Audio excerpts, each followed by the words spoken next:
예, 우리가 고린도후서를 살펴보고 있는데 고린도후서 8장, 9장은 이제 헌금, 연보에 관한 말씀이에요. 그러면 우리가 보통 같으면 이 본문을 넘어갈 것이냐, 그냥 10장으로 갈 것이냐, 아니면 그냥 지나갈 것이냐, 그냥 8장, 9장을 계속 보고 지나갈 것이냐, 이런 고민도 할 만한 본문이에요. 왜냐하면 갈수록 헌금 얘기를 하거나 교회에서 헌금 얘기를 하면 시험에 드는 사람들이 있다고 그래요. 우리 교회는 그렇지 않습니다만, 그래서 가급적이면 헌금 얘기는 안 하는 것으로 그렇게 하는데, 오늘 이 성경 본문에 이 고린도후서 8장 9장이 헌금에 관한 말씀인데, 지금 이 말씀을 우리가 받아들일 때 고린도 교회 주시는 말씀이니까 2000년 전에 고린도 교회 주시는 말씀이지 뭐 이게 우리 교회 나에게 주시는 말씀은 아니잖아 하면서 우리가 또 헌금 얘기하면 마음을 닫을 수도 있어요. 근데 예수님께서 이 땅에 계시면서 가르치시고 전파하시고 또 치유하시는 사역을 하셨는데, 예수님께서 많은 말씀과 설교를 하시는 중에 돈 얘기, 헌금 얘기도 많이 하셨어요. 그리고 오늘 본문에서 사도 바울을 통해서 하나님께서 이렇게 2장에 걸쳐서 이 헌금에 관한 것을 기록하신 이유가 있는데, 그 이유가 뭐냐면 10절에 보세요. 10절에 보니까 이 일에 관하여 나의 뜻을 알리노니 이 일은 너희에게 유익하기 때문이라는 거예요. 헌금에 관한 말씀, 헌금에 대한 이 본문은 교회의 성도들에게 유익하다. 고린도 교회만이 아니라 지금 이 말씀을 읽는, 이 말씀을 듣는 모든 교회, 오고 오는 세대 가운데 교회와 성도들에게 유익한 말씀이다. 그래서 이것을 믿음으로 받아들이면 저와 여러분에게도 이것이 유익한 유익한 말씀이 될 줄로 믿습니다. 그래서 헌금에 대한 말씀, 헌금 얘기는 피하고 싶은, 가급적이면 성도들 시험에 들지 않도록 지나가고 넘어가는 그런 말씀이 아니라 성도들을 유익하게 하고 교회를 유익하게 하는 말씀이다. 이게 성경의 말씀이란 말이죠. 그래서 이 고린도 교회가 이 말씀을 지금 사도 바울을 통해서 듣게 되는데, 그래서 헌금에 대한 것은 가르쳐야 하고 설교해야 하고 듣도록 해야 하는 것이 하나님의 뜻이에요.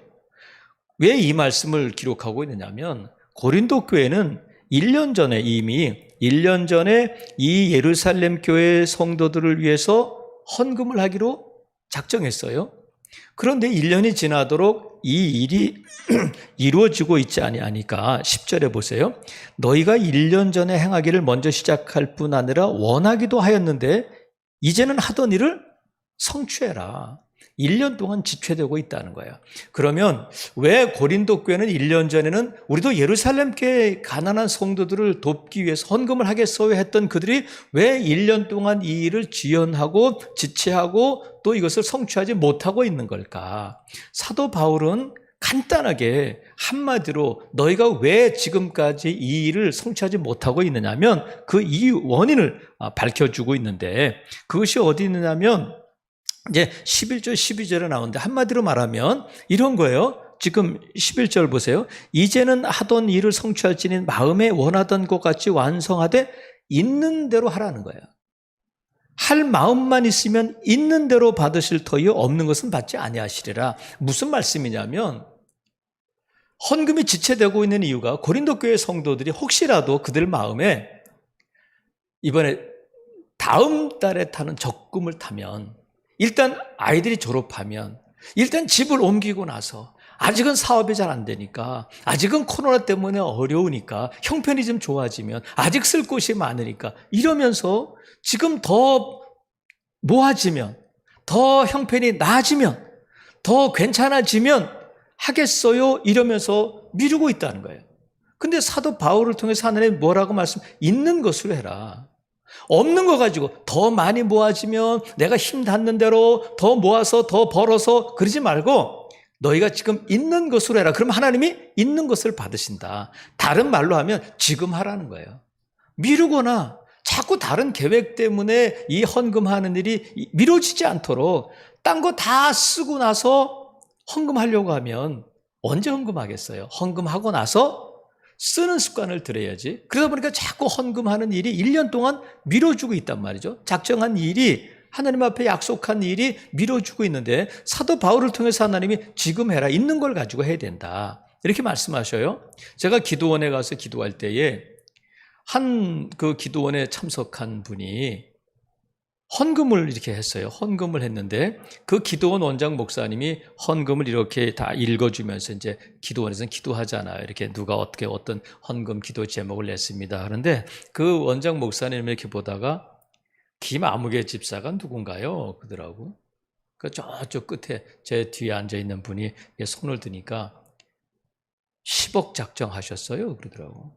헌금을 10억 작정했는데 거기에 뭐라고 썼느냐면 이번 사업 잘 되면 하나님 10억 헌금하겠습니다. 작정 헌금을 한 거예요. 그러더니 그 목사님이 뭐라고 그러시냐면 집사님 일단 10,000원부터 하세요. 사업 잘 돼서 10억 하는 그때 하시고 지금 일단 10,000원부터 하세요. 그러시더라고요. 맞는 말이잖아요, 여러분. 그러니까 지금 있는 것으로 하면 하나님이 그 있는 것을 받는다는 거야. 지금 고린도 교회가 혹시나 이번 사업 잘 되면, 이번 일이 잘 되면 지금 좀 부족하니까 애들 먼저 교육시키고 집 먼저 옮기고 나서 사업이 좀 더 확장된 다음에 이러면서 미루고 있던 것은 아닌가. 그래서 하나님께서 말씀하시고 있는 것으로 해라. 지금 하라는 거야.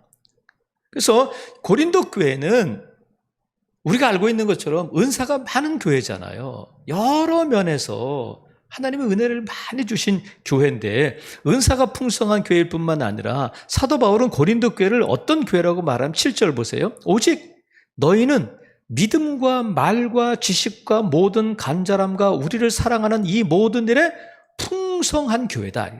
너희들은 풍성한 성도들인데 은사만 풍성한 것이 아니라 믿음도 말도 지식도 간절함도 사랑도 풍성하다는 거예요. 믿음이 아주 좋은 교회예요. 믿음이 풍성한 교회예요. 뿐만 아니라 말과 지식, 하나님의 말씀에 있어서도 아주 풍성하고 잘 듣고 잘 깨닫는 교회일 뿐만 아니라 간절함에 있어서도, 다른 말로 하면 기도에 있어서도 남다른 열심을 갖고 있는 교회일 뿐만 아니라 사도 바울을 사랑하고 이 사랑에 있어서도 풍성한 교회다.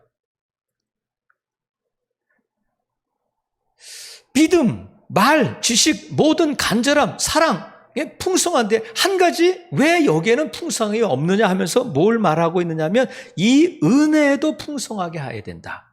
이 은혜는 뭐냐면 헌금에 참여하는 은혜예요. 그러니까 고린도 교회 성도들은 믿음이 좋고 말씀에 깊이도 있고 또 기도에 있어서도 열심히 있고 사랑도 남다른데 헌금은 잘 안 한단 말이에요. 이게 우리 모습일 수 있어요. 그래서 믿음과 헌금, 말씀과 헌금, 기도와 헌금, 사랑과 헌금은 함께 있어야 한다는 거예요. 믿음은 좋은데 11조 안 해. 남들은 막 사랑한다고 해서 점심 사주고 막 대접하는 일을 하는데 헌금은 잘 안 해. 기도는 열심히 하는데 헌금은 잘 안 해. 그러면 불균형이라는 거야. 이 은혜도 풍성해야 된다. 은혜는 뭐냐면 이 헌금에 동참하는 일이라. 그러면서 지금 뭘 말하고 있냐면, 왜 그러냐면 너희는 일단 마음이 문제야. 마음이 없으니까 너희가 지금 헌금을 1년 동안이나 지금 이루고 있는 것이 아니냐, 이렇게 지적하고 있단 말이죠. 그래서 예수님께서도 내 보물이 있는 곳에 내 마음도 있다 말씀하셨어요. 마태복음 6장 21절을 통해서 예수님께서 내 보물, 내가 가장 소중하게 여기는 곳에 내 마음도 있는 거다. 그러니까 고린도 교회는 지금 무엇이 문제냐면 마음이 문제라는 거예요. 마음이. 그래서 지금 하나님께서 이 은혜에 있어서도 풍성해야 된다, 이렇게 말씀하신단 말이죠. 그래서 12절에 보세요. 할 마음만 있으면 있는 대로 받으셔. 그러니까 없는 거 가지고 자꾸 뭐 더 벌어서 이러지 말고 지금 있는 걸로 지금 해야 된다, 이렇게 말씀하셔요. 그러면서 어느 교회 예를 드냐면 마게도냐 교회 예를 교회를 들고 있단 말이죠. 마게도냐 교회인데 이 헌금에 먼저 마게도냐 교회 예를 들기 전에 지금 이 고린도 교회가 헌금을 해야 하는 이유가 뭐냐면 그것을 말씀해 주세요. 이 헌금에 동참해야 하는 이유가 뭐냐면 은혜 때문에 그래요. 너희가 받은 은혜가 있다. 그것이 어디 나오면 9절에 나와요. 우리 주 예수 그리스도의 은혜를 너희가 알거니와 부요하신 이로서 너희를 위하여 가난하게 되심은 그의 가난함으로 말미암아 너희를 부요하게 하려 하심이라 이렇게 말씀하셨어요. 예수 그리스도의 은혜가 너희에게 있기 때문에 너희가 이 은혜, 헌금하는 은혜에 동참해야 된다는 거야. 고린도 교회 성도들에게 주신 은혜, 고린도 교회 성도들이 받은 은혜가 뭐냐면 예수 그리스도를 통해서 부요하게 됐다. 예수 그리스도는 하나님의 아들로서 부족한 것이 없는 부요하신 분인데 이 땅에 아무것도 가진 것이 없는 가난한 자가 되심은 이 고린도 교회 성도들을 부요하게 하려 하십니다. 그 부요함이 뭐냐면 우리가 예수 그리스도를 믿고 하나님의 자녀가 되고 영생을 얻게 되고 또 천국을 유업으로 받는 하나님의 자녀가 되는 것. 이게 부요함이잖아요. 세상에서는 그 어떤 것으로 살 수 없고 세상에 어떤 누구도 줄 수 없는 하나님의 자녀됨, 영생, 천국을 우리 주님이 주시고 그것을 받은 저와 여러분은 부요한 자다. 왜? 하나님은 부요하신 자인데 저와 여러분을 예수 그리스도를 통해서 부요하게 하셨다는 거예요. 이 은혜 때문에 이 헌금에 동참해야 된다. 이 헌금하는 은혜에 동참해야 된다는 거야. 그러면 혹시라도 고린도 교회 성도를 생각할 때 뭐 우리만 받은 거 아니잖아. 아니 뭐 우리만 교회야? 뭐 다 예수 믿으면 다 하나님의 자녀가 되고 예수 믿으면 천국 가는 거지. 이것이 뭐 나한테만 주는 은혜겠어? 이렇게 생각할지도 모른단 말이죠. 그래서 누구나 받는 은혜 말고 나에게만 좀 특별히 주시는 은혜가 있다면 내가 헌금하겠어. 다른 사람들 다 받는 구원, 영생 이런 거 말고 나에게만 주시는 좀 특별한 은혜가 있으면 내가 특별한 하나님 앞에 특별한 헌금을 할 수 있어. 이렇게 생각할지도 몰라요. 그런데 당연한 것처럼 여기고 은혜로 여기지 않는 이 부요함의 은혜를 은혜라고 깨닫고 하나님 앞에 감사한 교회가 있었다. 그 교회가 어디냐면 마게도냐 교회라는 거예요. 마게도냐 교회. 마게도냐는 고린도 교회보다 훨씬 북쪽에 있는 지역을 마게도냐라고 부르는데 마게도냐 교회 하면 대표적으로 데살로니가 교회, 빌립보 교회, 또 베레아 교회 이렇게 보통 불러요. 빌립보 교회는 특별히 바울을 많이 도와준 선교헌금을 많이 보내고 바울이 감옥에 갇혀 있을 때도 바울의 필요를 많이 채워준 교회여서 빌립보서를 통해서 바울이 특별히 이것을 언급하고 있단 말이죠. 이 빌립보, 데살로니가, 베레아 교회들은 하나님 앞에 헌금을 했는데 원래 이 마게도냐 지방은 가난한 도시가 아니에요. 가난한 이 지역이 아닌데 이 궁핍한 지역이 아닌 곳에서 살던 사람들이 예수 그리스도를 믿게 되니까 그들이 어떻게 되냐면 가난한 자가 되어버렸어요. 종교적으로, 사회적으로, 정치적으로 환난을 받고 따돌림을 당하고 핍박을 당하다 보니까 예수 믿는 자들의 가게는 가지 마. 예수를 믿는 자들과는 상관하지 마. 돈 빌려주지 마. 그들의 물건은 사지도 말고 팔지도 마. 하다 보니까 그들의 생활이 어려워지는 거예요. 예수 그리스도를 믿는다는 것 때문에 사회에서 왕따당하고 배척당하고 고난당하고 잡혀가고 매맞고 하는 시대에 살고 있는 성도들이 누구냐면 예수님 믿기 전에는 안 그랬어요. 이 동네, 이 도시 자체가 가난한 도시가 아니거든요. 근데 그들이 예수 그리스도를 믿고 교회의 성도가 되면서부터 가난해지고 궁핍해지기 시작했는데 이 마게도냐 사람들이 그것을 무엇으로 여겼냐면 은혜로 여겼다는 거예요. 여러분 우리가 생각하는 은혜는 제가 좀 전에 말씀드린 것처럼 나에게만 주시는 좀 특별한 은혜. 내가 예수 그리스도를 믿고 나서 우리 자녀들이 잘 되고 건강도 좋아지고 사업도 번창하게 되고 재정도 풍성해지고 아파트 평수도 늘어나고 이걸 우리가 은혜라고 생각할 수 있잖아요. 근데 마게도냐 교회 성도들은 예수 그리스도를 믿고 가난해지고 고난당하고 하는 것을 은혜로 여겼다는 거예요. 이게 과연 은혜일 수 있을까? 그래서 예수 그리스도를 통한 이 부요함의 은혜를 아는 성도들이 누구냐면 바로 이 마게도냐 교회 성도들이라는 거예요. 너무 당연한 것처럼 누구에게나 다 그럴 수 있지 뭐. 예수 그리스도를 믿으면 뭐 누구나 다 영생 얻는 거잖아. 나만 얻는 게 아니잖아. 이렇게 당연한 것처럼 여기는 사람이 있는가 하면 그것을 정말 나에게 주신 그 풍성함이시고 부요함이고 그것이 은혜임을 깨닫는 성도들도 있다는 거예요. 마게도냐 교회 성도들이 그랬다. 그래서 이 마게도냐 성도들이 그 은혜를 알고 나서 은혜를 받고 나서 사도 바울에게 막 간청을 했어요. 바울 사도, 우리도 이 은혜 받는 일에 좀 껴주세요. 우리도 동참하게 해주세요. 그것이 뭐냐면 예루살렘 교회를 돕기 위해서 하는 헌금에, 그 연보에 자기들도 끼워달라는 거예요. 우리도 헌금 좀 하게 해주세요. 그런데 그들의 형편은 넉넉치를 않아요. 고난 가운데 있고 궁핍한 가운데 있고 환난 가운데 있는 그들이 헌금 좀 하게 해주세요. 우리도 좀 그 헌금하는 일에 좀 껴주세요 하면서 사도 바울에게 간청을 해가지고 사도 바울이 그 일을 허락했단 말이죠. 그래서 고린도 교회는 1년 전에 이 일을 작정하고 또 이 일을 시작했지만 아직 이루어지지 않고 있는데 마게도냐 교회는 그 후에 시작했음에도 불구하고 그 일을 이루었다는 거예요. 그래서 이렇게 막 은혜를 알고 은혜에 동참하게 해주세요 했던 그 고린도 교회 성도들은 어떻게 헌금했느냐 하면 2절에 보세요. 2절에 보니까 환난의 많은 시련 가운데서 그들의 넘치는 기쁨과 극심한 가난이 그들의 풍성한 연보를 넘치도록 하게 했다는 거예요. 가난한 가운데서도 궁핍함 가운데서 고난 가운데서도 헌금을 어떻게 했냐면 기쁨으로 했다. 기꺼이 자원하는 마음으로 했다는 거야. 왜? 은혜를 아니까. 하나님이 나에게 은혜 주셔서 이 은혜의 헌금에 동참하는 일이 은혜임을 알고는 기쁨으로 했다는 거야. 그래서 여러분 아무리 어려우고 힘든 일도 기쁨으로 하면 그것이 은혜인 줄로 믿어요? 하나님이 은혜 주시니까 남들은 다 한숨 쉬고 이게 왜 이럴까? 예수 그리스도를 잘못 믿은 게 아닐까? 하나님께서 나를 버리신 것이 아닐까? 그럴 때에 한숨 쉬고 낙심할 때에 누군가에는 그것이 기쁨이 된다는 거예요. 고난이 환난이 기쁨이 되고 가난이 기쁨이 되고 그것을 은혜로 여기는 성도들이 있다. 그것이 마게도냐 성도들이라는 거예요. 그래서 그들은 가난한 가운데서도 고난 가운데서도 기쁨으로 헌금했고 자원하는 마음으로 헌금했다는 거예요. 억지로 하는 것과 자원하는 건 다르잖아요.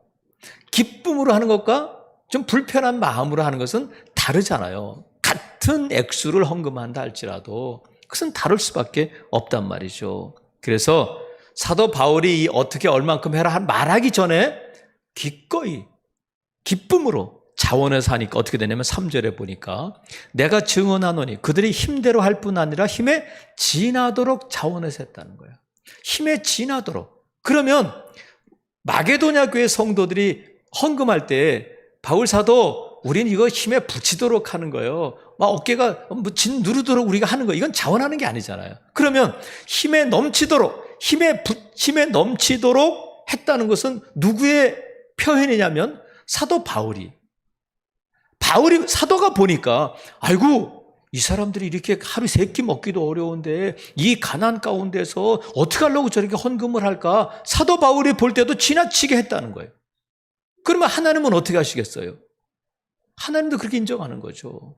그러니까 마게도냐가 성도들이 우리 힘에 넘치도록 하는 거요. 그러니까 이게 더 이상 아무 말 하지 마세요. 이런 게 아니라 사도 바울이 헌금을 받고 보니까 아니 어쩌자고 저렇게 헌금을 할까?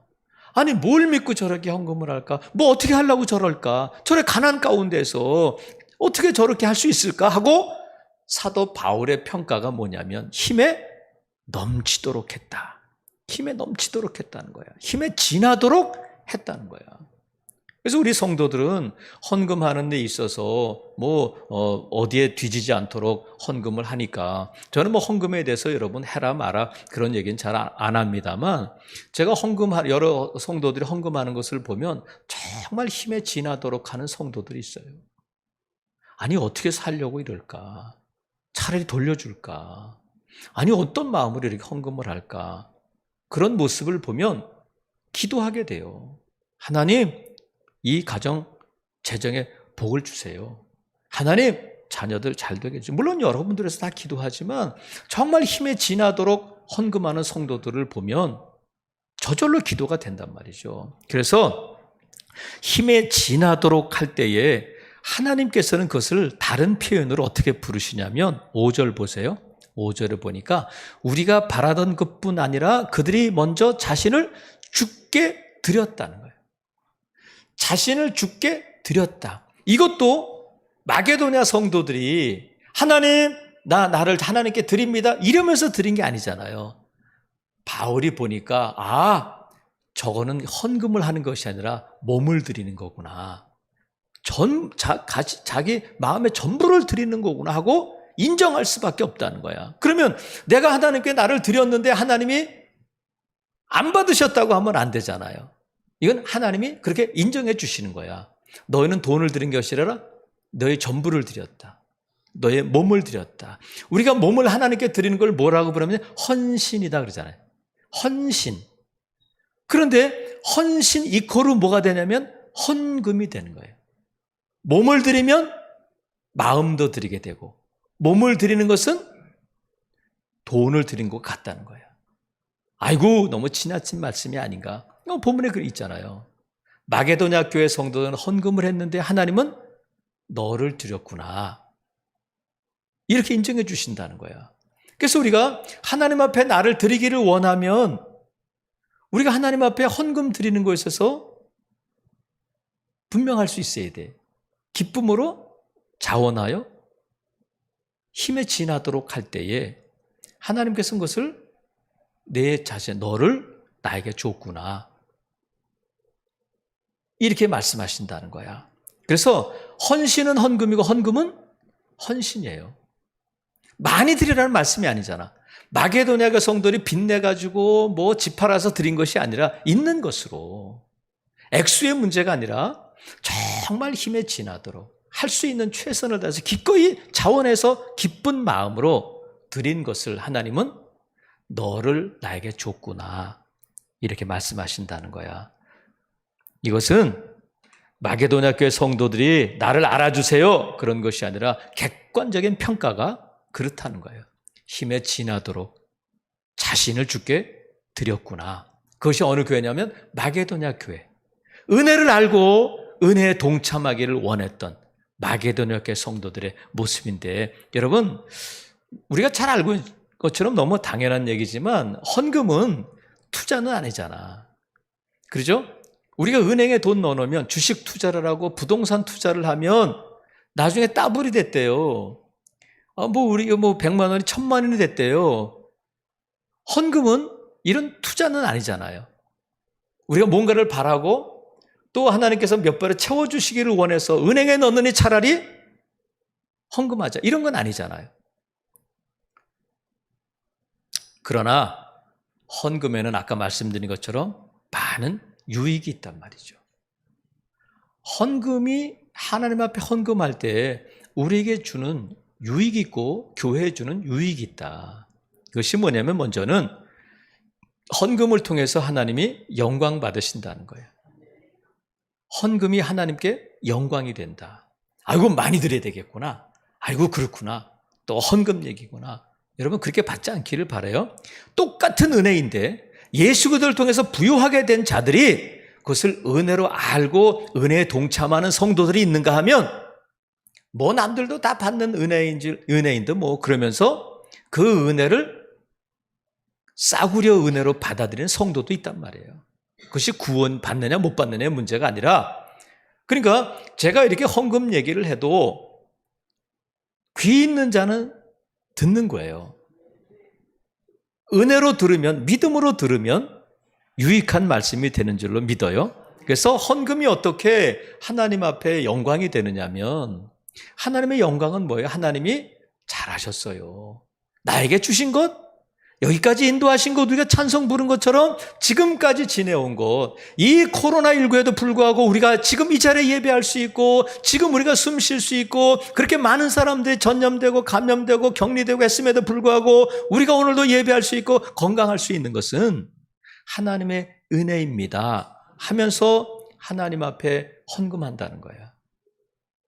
그 감사를 표현하는 것이 하나님께 영광이 된단 말이죠. 그게 뭐냐면 하나님이 하셨어요.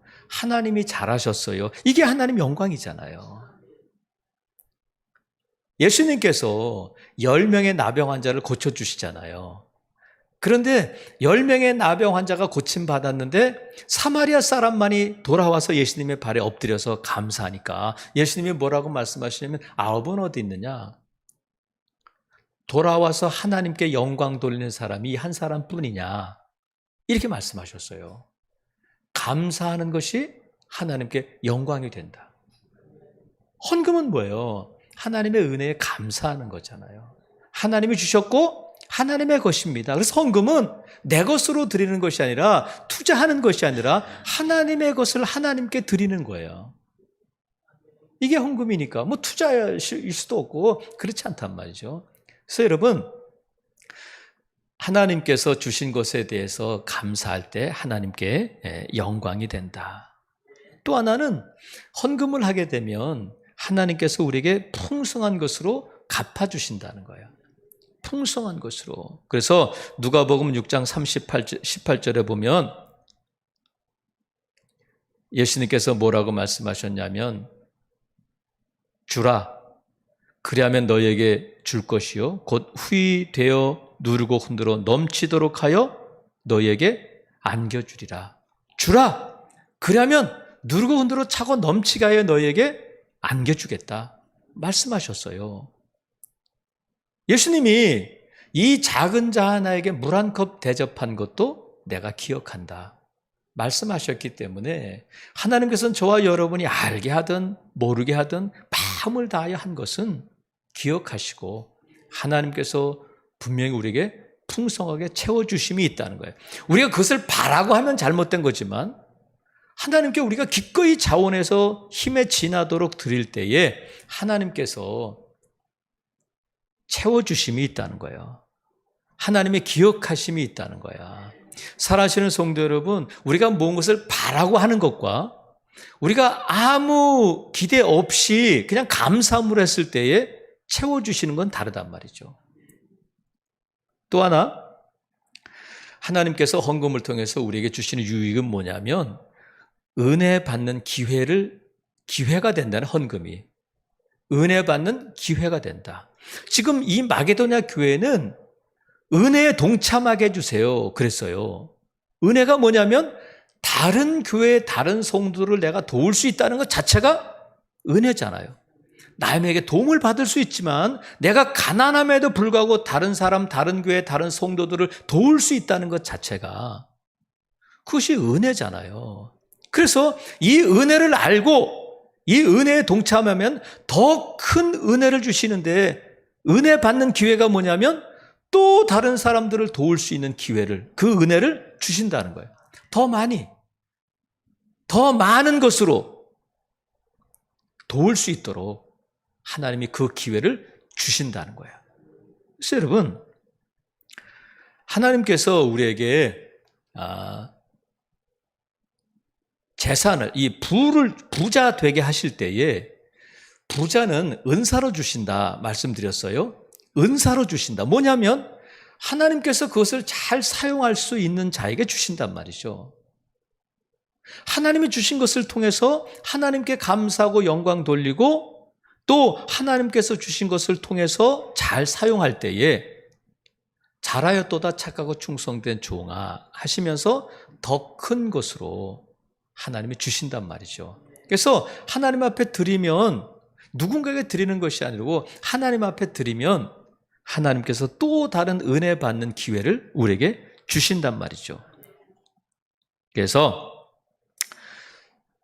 은혜 받은 자에게는, 은혜에 감사하는 자에게는 하나님이 더 큰 감사로 채워주신다.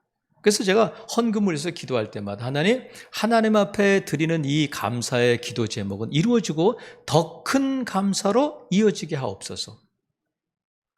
하나님 앞에 감사하는 자에게 더 큰 감사를 할 수 있도록 하나님께서 은혜 주신다는 거야. 믿으시면 아멘. 그래서 하나님께서 우리에게 헌금에 대해서 말씀하시면서 유익이 있다. 하나님께 영광이 될 뿐만 아니라 하나님께서 풍성한 것으로 갚아주시고 또 은혜 받는 기회가 된다. 중요한 것은 뭐냐면 얼마나 많이 드렸느냐? 내가 가진 것이 얼마나 많으냐? 이것이 아니라 마음이 문제다. 보물이 있는 곳에 내 마음도 있다고 말씀하신 것처럼 저와 여러분은 누구냐면 앞서 우리가 고린도후서에서 봤습니다만 우리는 부유한 자다. 가난한 자 같으나 많은 사람들을 부유하게 하는 자라는 거야. 누가 부자예요? 도울 수 있는 사람이 부자지. 누가 가난하면 아무리 많이 갖고 있음에도 불구하고 만족함이 없고 남에게 베풀지 못하면 그 사람은 가난한 사람이다. 그래서 예수님께서 이런 어리석은 부자의 비유를 말씀해 주셨어요.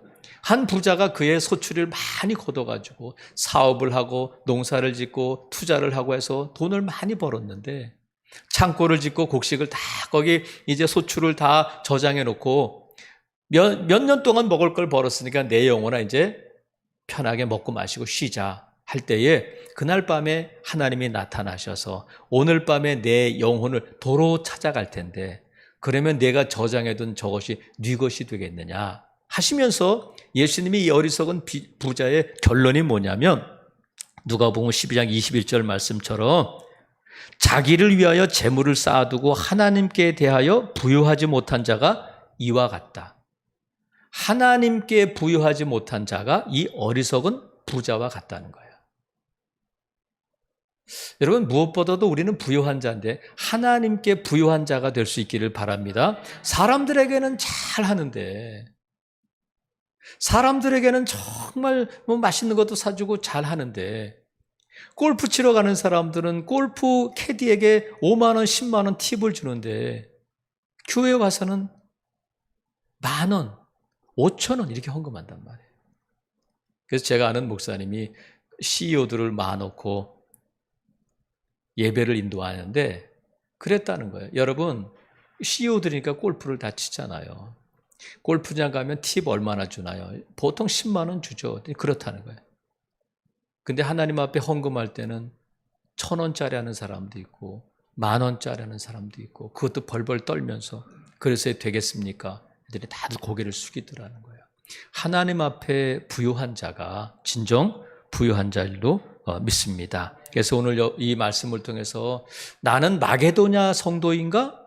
마게도냐 교회 성도인가? 고린도 교회 성도인가를 점검해 보자. 제가 지금까지 말씀드린 것처럼 지금 고린도 교회에 대해서 말씀하면서 어느 교회 예를 들어서 말씀하셨냐면 마게도냐 교회 성도들에 대해서 말씀하셨어요. 우리 즐거운 교회에 대해서 말씀하시면서 마게도냐 교회들을 말씀하신 것인가? 아니면 고린도 교회에 대해서 말씀하시면서 우리 즐거운 교회를 예로 들고 계신 것인가? 저와 여러분이 우리는 마게도냐 교회 성도인가? 고린도 교회 성도인가를 우리가 분명히 답할 수 있어야 되는 줄로 믿어요. 그래서 하나님의 뜻은 분명해요. 너희가 부유한 자니까 부유한 자답게 살아라. 그것이 뭐냐면 하나님 앞에 부유한 자가 되어서 기쁜 마음으로 자원하여 힘에 지나도록 드릴 때에 그것이 진정한 부유한 자이고 은혜를 아는 자이다. 살아가시는 성도 여러분, 하나님 앞에 기쁨으로 기꺼이 넘치도록 하나님의 것을 하나님께 드림으로 하나님께 영광 돌리고 하나님께서 주시는 풍성함을 받으시고 또 은혜의 기회가 더 늘어나는 확장되는 저와 여러분 될 수 있기를 주님의 이름으로 축복합니다. 아멘.